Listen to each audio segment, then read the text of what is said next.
Hi, I'm going to share this with you because it so encouraged me this morning that I practically leapt out of off my couch dancing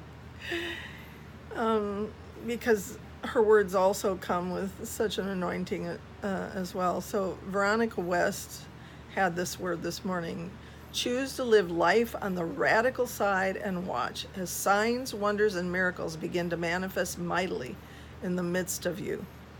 Do not fear being labeled a loose cannon. In my experience, being a loose cannon results in people being set free from bondage and receiving a word from heaven that can change the course of one's life. I say embrace being a loose cannon for the kingdom. God always works in unpredictable and unconventional ways. His ways are not our ways, and his thoughts are not our thoughts. Being radical for Christ will position you for ridicule and rejection. But take heart, if you have died to self, then what and who can stop you fulfilling your destiny? Reject the mundane and the predictable and allow God to move in and through you in ways he has not done before. The more of you he has, the more of him you have. Give him all and receive his all. I would rather stand before my King on that day of reckoning carrying the scars of rejection and ridicule than stand before him carrying the shame of unbelief, fear, and passivity. Amen. I hear the Spirit say, she said, see my everlasting, outrageous, unlimited, unconditional, unbridled, unfailing, unstoppable, and unquenchable fiery love is now pursuing you, calling you, drawing you, leading you, lifting you, illuminate your path, liberating you, igniting you, empowering you, enabling you, healing you, restoring you, renewing you, reviving you, resurrecting you, preserving you, protecting you, propelling you, and positioning you to rule and reign in all my kingdom power, purpose, and privilege in this hour and season. That's powerful. Okay. Now I also want to share another word by her.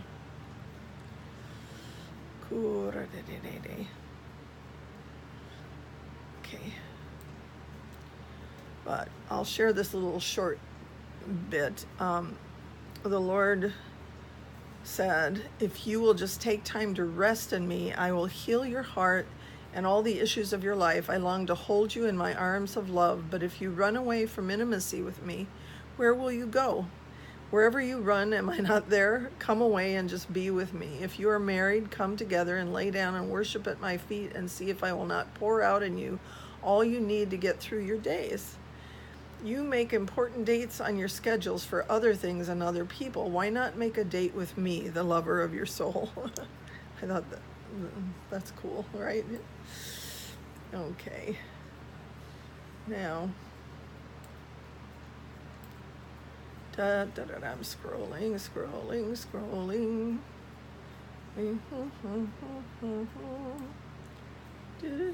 Okay, now, there was a word by Kathy Colonis, I think her name is. I don't know if I kept it on here. Okay. So I'll just share this new shoes for my outcast. And this is a word the Lord had me revive from before, and I think it is a good one considering what I just read of Veronica's. I had an impression of a shoe with somebody's foot in it walking, but the shoe was old and worn. As the sole was tearing away in the front from the top part of the brown shoe, they were men's shoes. And what does this mean, Father? I thought. See this worthless shoe? They were men's shoes. What does this mean? Just like an old shoe that is totally worn, many of my people are being thought of as that shoe. They have been cast aside. Hey, like an old shoe. They have tried to fit into the system of the church and yet have come away wounded and humiliated, rejected and worn out from all the trying to fit in. Some have stayed and waited without saying a word, but just enduring the hostility as Jesus had to endure hostility. Well, I have a brand new pair of shoes for them to wear. I have a pair of shoes that fit perfectly. I have a pair of shoes that will not leave them open to the elements, that will keep them from getting wet or dirty. The shoes I have for them have wings. In these shoes, they can even fly. I saw dark navy leather shoes with wings on either side. They were all shiny like brand new shoes are. When you first put on these shoes, they will be a little stiff and some may even blister. To be sure to wear my covering over your feet so they won't be bruised. Yes, some shoes bruise your heel or toes and wear down the skin in a blister that can be painful, especially when they're new, right? But I will help you to stretch these shoes so they will be really comfortable to wear. You won't feel bruised even if they rub a little bit. In order to wear the new ones, you have to take off the old ones. You can no longer wear the old ones and walk in the newness of life I'm giving you. I am doing a new thing in the earth. You cannot go back to wearing the old ones without getting dirty. Some people, like children, will get angry that you have these new shoes. They will want to push you away. Some will be jealous that you have the new shoes and they don't. Some will see them and weep that they cast you aside. Others will be totally hostile to the new walk I have catapulted you into. Then I saw someone taking off a shoe and pounding it on a short table. This made me remember something from very long ago when Khrushchev pounded his shoe on the table at the UN in anger. I remember he was yelling. I remember that as a young girl. Recognize, my sons and daughters, that when I tell you to do something with your new shoes on, that it may be hard, it may be difficult. Some may get angry and yell at you, but do not take it personally. When they were angry with me in the temple in my own village, they wanted to kill me. But my Father provided the way of escape from their hands, and so I will provide the way of slipping through their fingers of the ones who desire to cause harm to you. Be unafraid of them, for I am your rear guard. And you can look up Ezekiel 2, 1 through 8, and 9 through 10, and Ezekiel 3, 17 to 21. It's talking about, warning the wicked and all that. Okay. Taking off your shoe in the Old Testament, there's some scriptures that give some clue to, the significance of taking off your shoe. If a man does not want to take his brother's wife, then let his brother's wife go up to the gate to the elders and say, my husband's brother refuses to raise up a name to his brother in Israel. He will not perform the duty of my husband's brother. Then the elders of the city shall call him and speak to him. And this is the law from Deuteronomy. But if he stands firm and says, I do not want to take her, then the brother's wife shall come to him in the presence of the elders, remove his sandal from his foot and spit in his face, and answer and say, so shall it be done to the man who will not build up his brother's house, and his name shall be called in Israel, the house of him who had his sandal removed. In Joshua 5:15, the commander of the Lord's army said to Joshua, take your sandals off your foot, for the place where you stand is holy, and Joshua did so.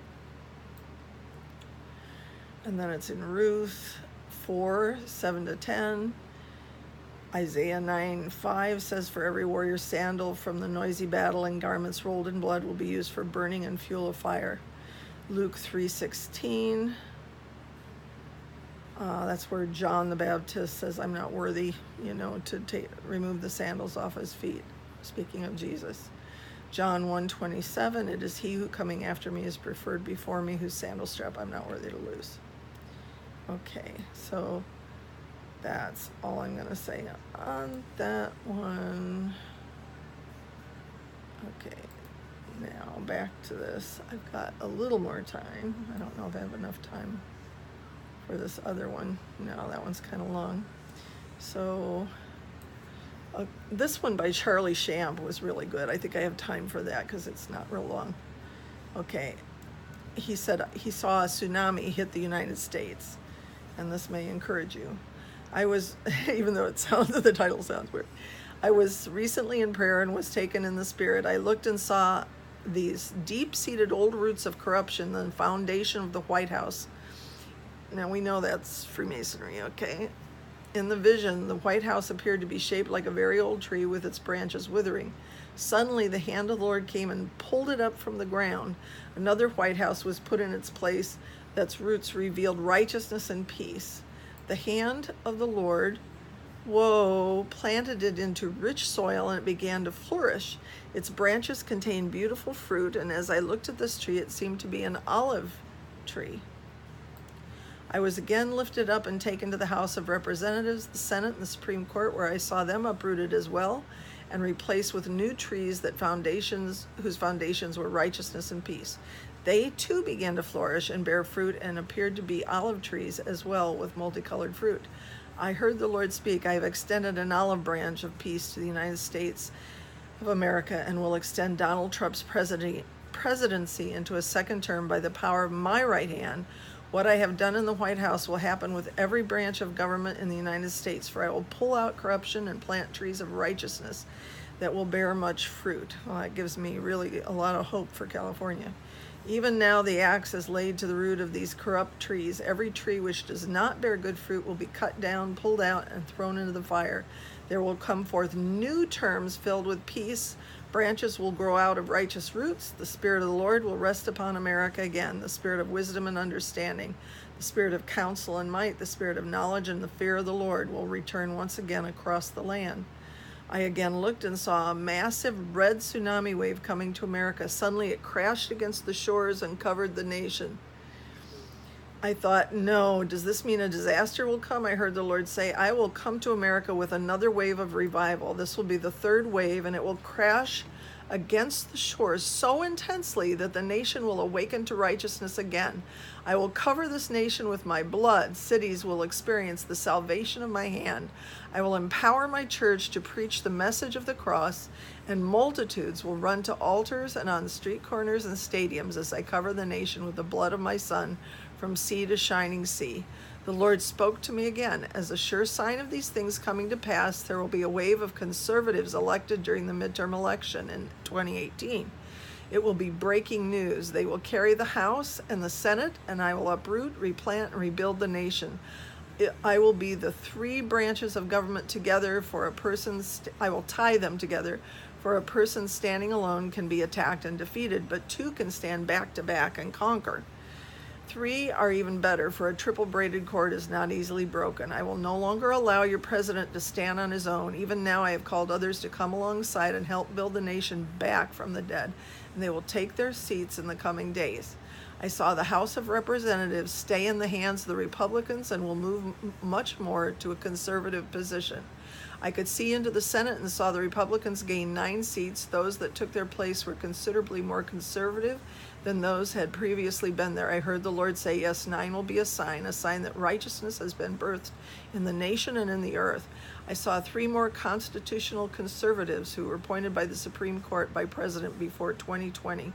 I was so stirred in my heart at the sight of the nation. It was no longer surviving, it was thriving. Waves of outpouring, renewal, and revival were all around. I saw tangible glory clouds coming down. God will have his way in the coming days, but we must stand and continue to pray. It's really urgent to continue in prayer for the president and for the government and those in government who stand for righteousness, because they're a remnant. Okay? So that should give you a lot of hope, I think. Okay? God bless you.